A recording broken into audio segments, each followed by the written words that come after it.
and welcome to the late night chalk. This is the joy of editing. Late night chalk. No, you should keep all of this in. This is just very much in the spirit of me. Yes. Hello and welcome to the late night talk.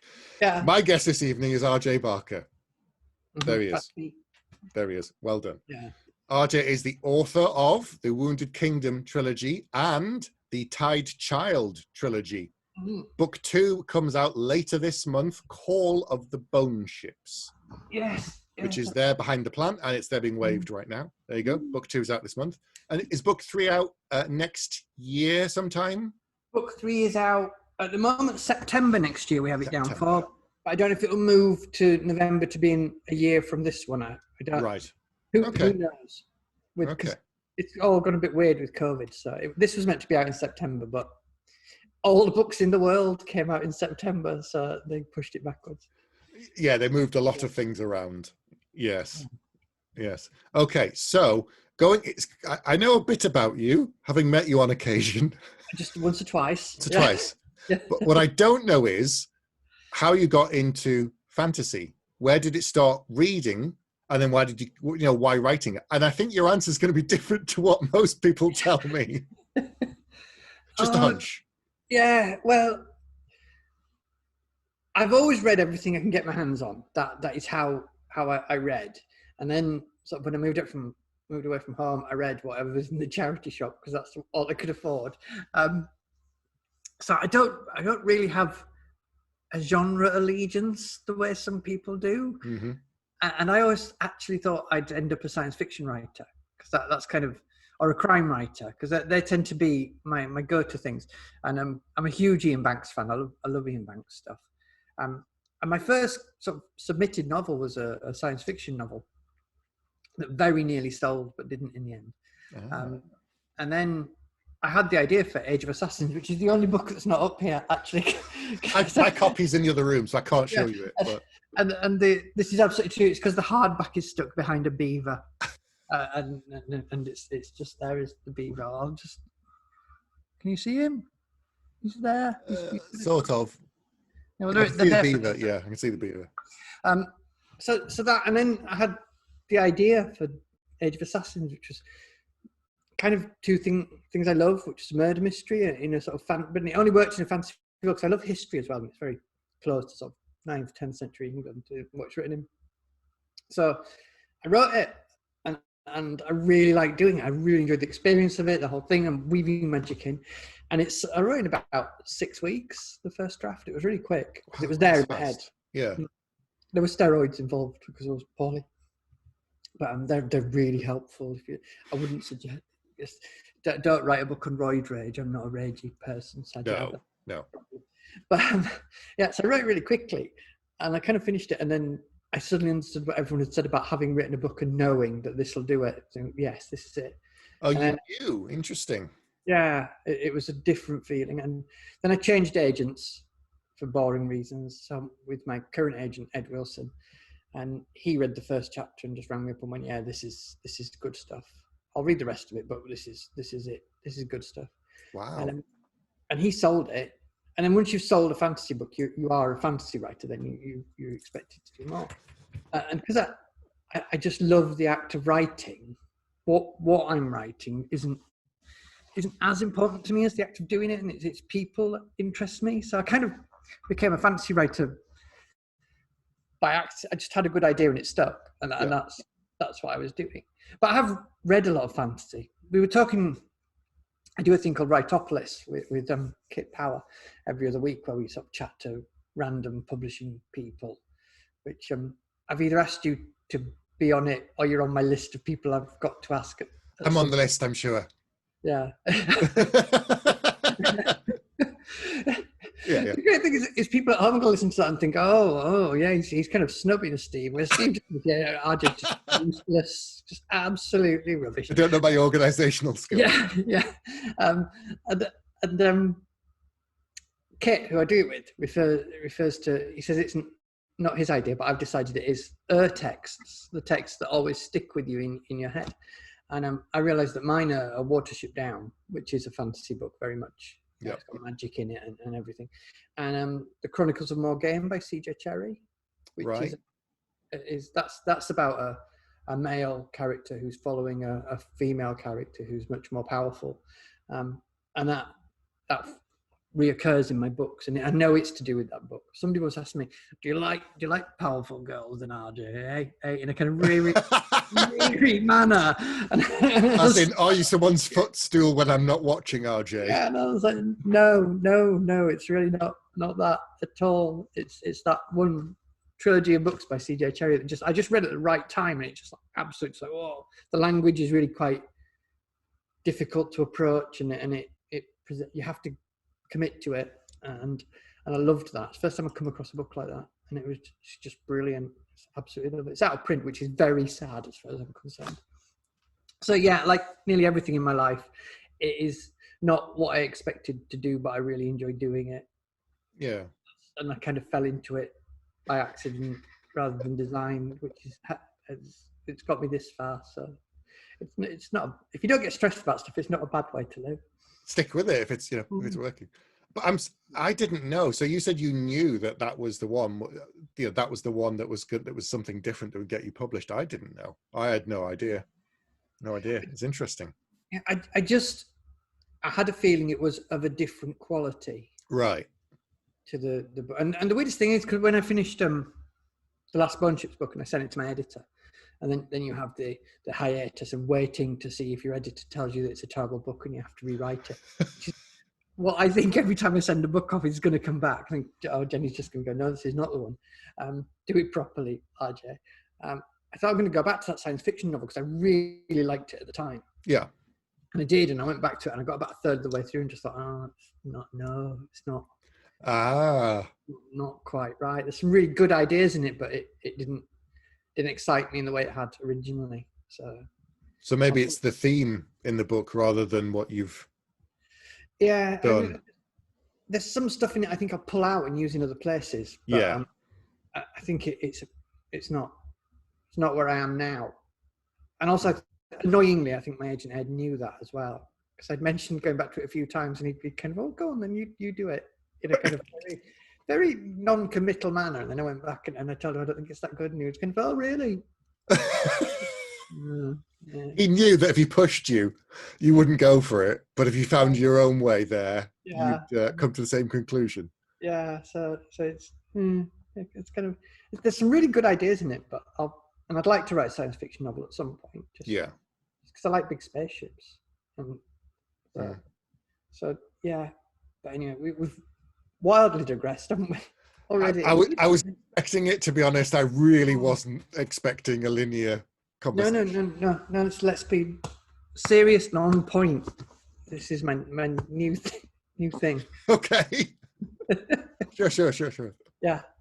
Given that we're talking about process, and I know, I don't think we've spoken about this either, but do you do like daily word counts or monthly word counts, or how do you work in terms of, when you write? Do you write for like a couple of hours and then go, right, I'm done? Or, because we've got deadlines now. Before, when we weren't writing with deadlines, it was, I'll just stop now. But it's different.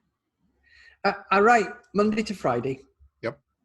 And I aim for between 1,000 and 1,500 words a day. Yeah.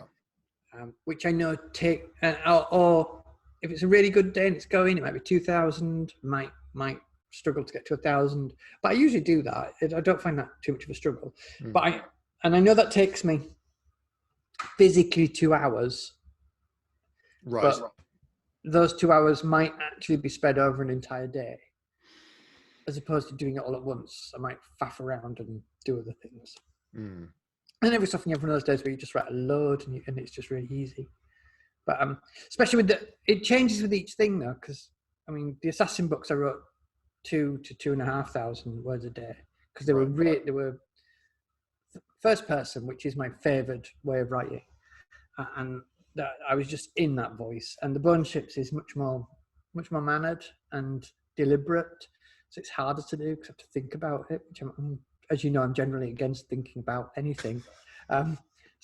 So and the world is more complex, and ships are really annoyingly complicated, even though I've used a very simplified version of them in the books. So there's a lot more thinking, and there's so many people in it. Right. You've got the crew of a ship. It's really, you've got to remember all these people. So my first drafts just don't have names in generally. Apart from like the main three characters, the rest it just says thingy in square brackets. Thingy. Thingy does whatever it is. Then I have to go through and put it right and stuff like that. But I do really scrappy first drafts and then make them good on the way back. Right. So what I tend to do is I write, 1,000 words a day or 2,000 words a day. And the next morning when I come to look at it, I start writing again. I look at the last bit of what I've done, maybe the last couple of paragraphs to go, oh yeah, that's where I was. And then I carry on forward, or I might even tweak just a bit of it. Do you do that, or do you just go straight on? Straight back in. Straight back on. Usually, usually I know where I am, so I just go straight back in and I carry on and I find the sort of impetus for it builds over time as well. The more you do it, the more you're into it. And I also find sometimes, you just get stuck. Yep. That if I just sit and start writing, I will fix it. If I do that, although I will use being stuck as an excuse not to do it, if I'm just that way out, I was like, oh no, I'm stuck. I need to play video games for a day. Not that happened today, but it could have done. But I just sit and I do it, and that's. And I'm really frightened of thinking about it too much, because I'm really worried that the more you think about it, the harder it'll get. It is. I did another one earlier on with Anna Stevens and Sam Hawke earlier on today in the daylight, which was horrific. Right. That you should come out in the day, and and we were talking about how the more you write, the sort of incrementally harder it gets, which is wrong, because it should get easier. Yeah. And it doesn't, and I know the reason for that is not, for me, it's not outside pressure. It's kind of this desire to be better than I am. That just over the horizon, there's a better writer than I am now that I could be, and I'm kind of reaching for it. So you're always pushing yourself. And I think maybe I've reached the limits of my talent now. So. Surely you get better with every book. It's a case of you do anything often enough and you practice it, whether it's playing the piano or writing. It's like a muscle. It just, if you leave it too long, it'll atrophy. But if you keep working it, surely it's like any other muscle in a way. It just, you progress. I think you do. I'd like to think so. I mean, I think now I can look back at the Bone Ships books. I can say that Call of the Bone Ships is better than the Bone Ships. And from my editor's reaction, the Bone Ships Wake, the third one, is better than the other two. So on a purely sort of technical level, probably yes. But it never feels like that when I'm doing it. It just feels like, oh, no, what a mess. No. What are you doing? You can't do that. You can't make those words work that way. Idiot. It's that thing of people will probably say, oh, the second trilogy is more accomplished. And I'm thinking, is it not just because it's different and you've worked harder, almost in a way, on a second trilogy? Yeah, I don't know if I ever work hard.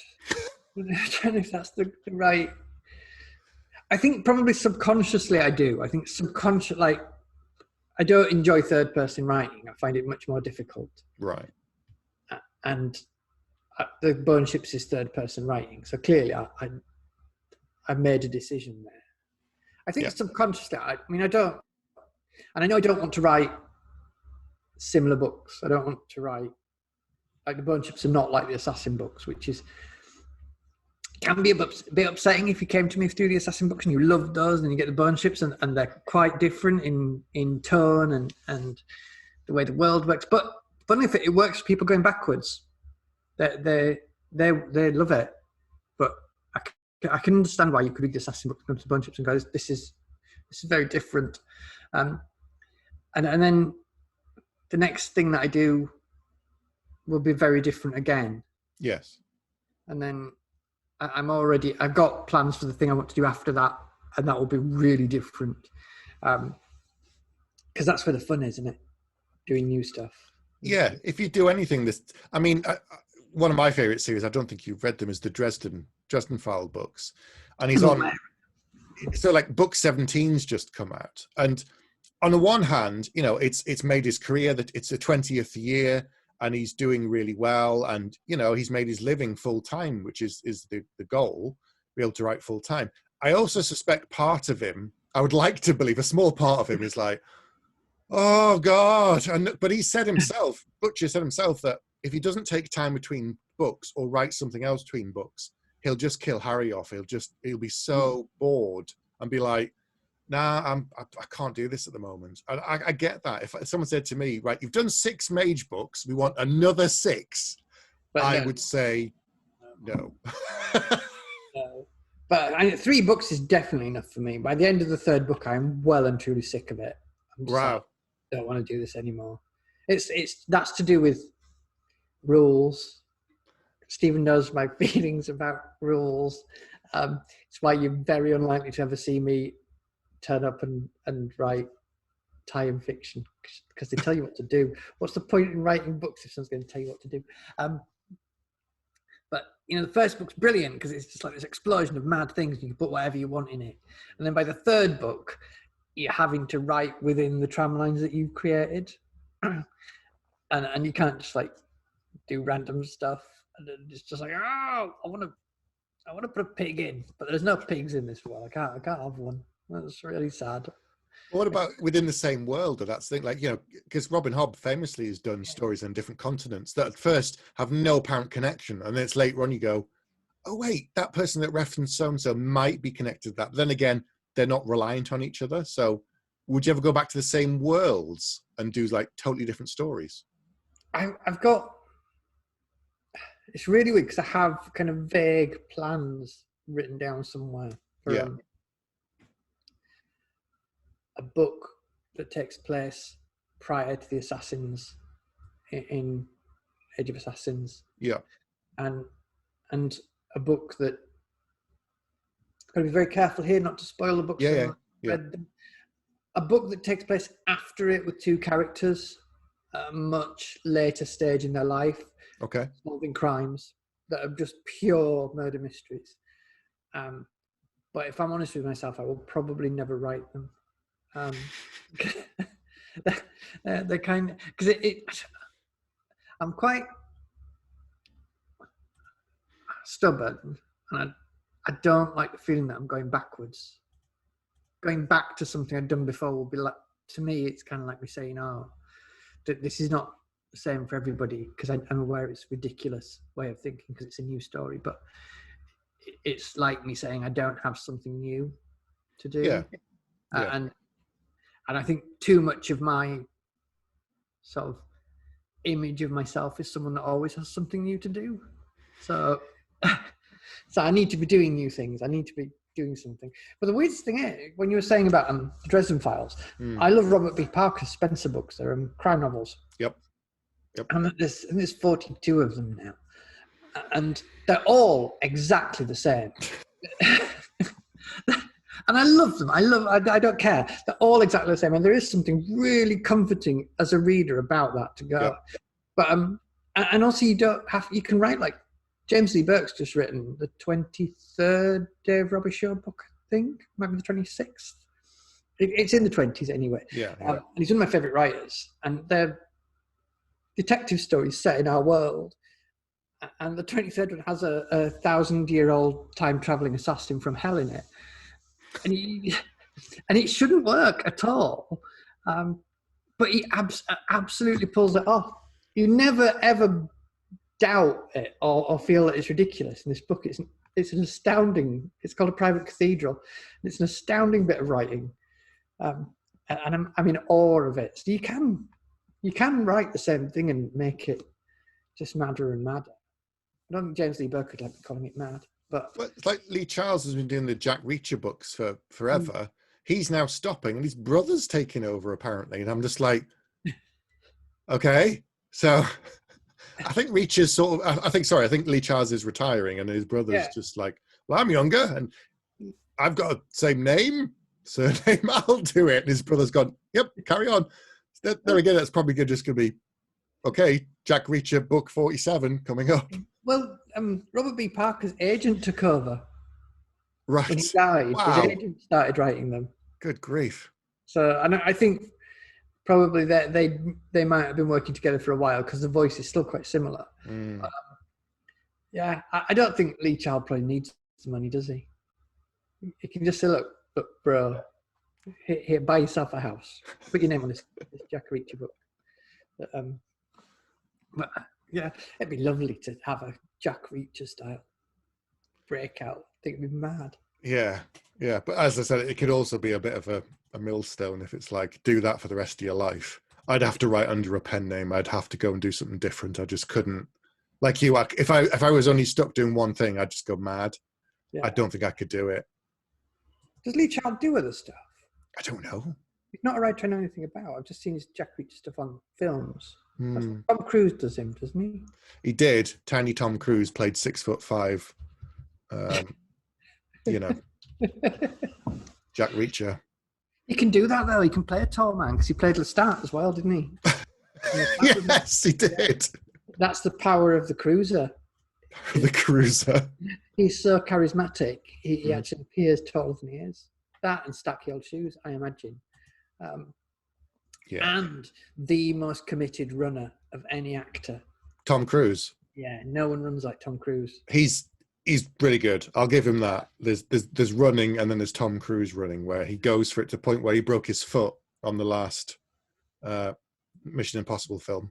He jumped across the building from one to the other and landed on the ledge, and his foot went into the window, and he broke his toes. Oh, ow! There you go. I was actually watching the other night Tom Cruise running because we introduced my son when they streamed Jeff Wayne's War of the Worlds. Yep. YouTube. We introduced my son. I'd forgotten how much of it is like really 70s noodling about and quite tedious. And I thought he'd be bored by it because he likes musicals, but he wasn't. He loved it. So then we watched the bit of the Tom Cruise War of the Worlds where it comes up, right, and he runs away from it. Yes, that is a phenomenal bit of running. It really is. Mm-hmm. Well done, Tom. Cracking running. Some of the best running I've ever seen. Good job, Tom. Good job. Yeah. So, back on topic. I think it was 2 years ago in an airport it would have been Heathrow in London. Yes. That you told me the initial idea for the bone ships. Yes. Has it changed much from then to what came out? Like the initial idea? I don't think so. Did I say? I can't remember what I said the initial idea was because that was a long time ago. The initial idea it was always kind of Master and Commander versus Godzilla. But was that how I phrased it? I think you said Hornblower. Yeah, Hornblower. My agent, something. My agent has said to use Master and Commander because it's more recognisable, which I'm happy with because I prefer them to Hornblower. But yeah, it was not. I always said verses, but the books aren't actually verses. It's more. I love Gareth Edwards' Godzilla. Yeah. I love the stuff in that way. You kind of get the feeling Godzilla just doesn't notice there are people. They're attacking him, and he's just like barely notices that they're there. He's just going on doing his thing, and that was one of the feelings that I wanted for the bone ships. And I think I got that. I think people picked up on that kind of this vast thing that it is just on another realm of existence. Yeah. I'm surprised no one's pointed out that because people are very into agency. There's all characters with agency. That the actual story of the bone ships is. Oh, this is spoilery. Put a spoiler tag in for people. Okay. The Bone Ships is an incredibly simple story about some people on a ship who try and stop other people killing a monster. And that's it. But if you do it from the monster's point of view, if they'd never set off on this journey, it wouldn't have made a blind bit of difference to it. It just they have no effect on the monster. All the stuff that happens to them. Right. But the kind of monster is kind of just like doing its thing all the way through. They think they're very important to it, but it's just like, I'm a monster. I don't care. I've got places to be, monstering to do. So yeah, and it's very character focused and quite violent. But I don't think you go away from it ever thinking violence is cool. No. I've gone off, haven't I? I've gone off. But yeah, I don't think the basic idea ever changed. Right. Okay. Because I knew what I wanted. and I was surprised Orbit let me, because this ship fiction doesn't sell. It's the prevailing wisdom. Really? Yeah, I didn't know that. It's No, not me neither. Yeah, it's not a generally liked thing apparently, but it seems to have done all right. So if people want to write ship fiction, the Bone Ships has probably helped you rather than hindered you. Yeah. Okay. So something, when I'm writing, I tend to do this afterwards, usually. But do you think about themes in your books, or is that a byproduct of the story that you're writing, and then afterwards you go, well, that's what I was writing about? Or do you sometimes start with the theme? You know, how does it work for you? I'd really like to start with a theme. I like the idea of starting with a theme, but I never do. I just write a story. But I think there are definite things that obsess me that come up in my books, like Right. People lying to themselves about who they are is a stand that seems to be something that comes up, and it's that lie that holds them back throughout the books. And forgiveness seems to be a sort of a thing in my books. I mean, and also war is awful is a big theme. War is awful and violence is terrible, and I don't think I write violence that you ever walk away from thinking that was cool. I think astounding things may happen, but if somebody said, "Do you want to be there?" You're like, "No, under no circumstances." I mean, Joron spends most of the Bone Ships absolutely terrified, right? Because he's the lead character, and his kind of journey is to slowly realizing that he's not a coward. Actually, that's how everybody feels. They're just hiding it better. Okay. And I quite enjoyed writing that. But yeah, thematically, I don't think about it, and I realize it afterwards. Usually when people tell me what they thought it was, and I agree with them, whatever. I did get a very angry email who told me my agenda was in trying to impress girls. Right. That was my agenda, because it's a matriarchy, and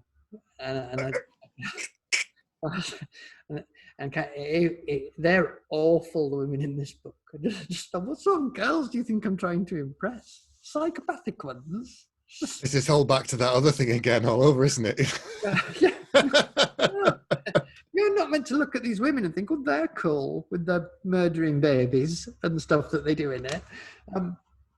Power is another one. That's a big theme. People who have power and misuse it, and oh yes, yeah, that always comes up, and what it does to people who are willing to do anything to keep hold of it, which sounds quite topical. Very topical. Very topical just after the American election. Yes, interesting. No idea why that might sound. No, I couldn't possibly comment on. No, let's go to a landscaping firm and talk about it. Let's go there. Yes. Yeah. So power and I think just basically I write about don't be awful might be my general theme. Just try not to be awful, and things they won't be all right, but at least you can say you did the right thing. Yeah, that's my theme. That's uplifting, isn't it? Yeah. Don't be awful, you'll probably still die. Well, it's it's the Fred Rogers thing of be kind, and be kind. Yeah. And the world will be a lot better if you assume that other people are having a worse day than you, and you be kind. Things can change. And if people are awful to you, that's on them, not on you. There's something, being nice to them if they don't react well to it. It's them that are terrible people, if you want to think that. Or maybe they're just having, as you said, an awful day. A bad day, a worse day than you. Something has upset them. Yeah. Yeah, I think so.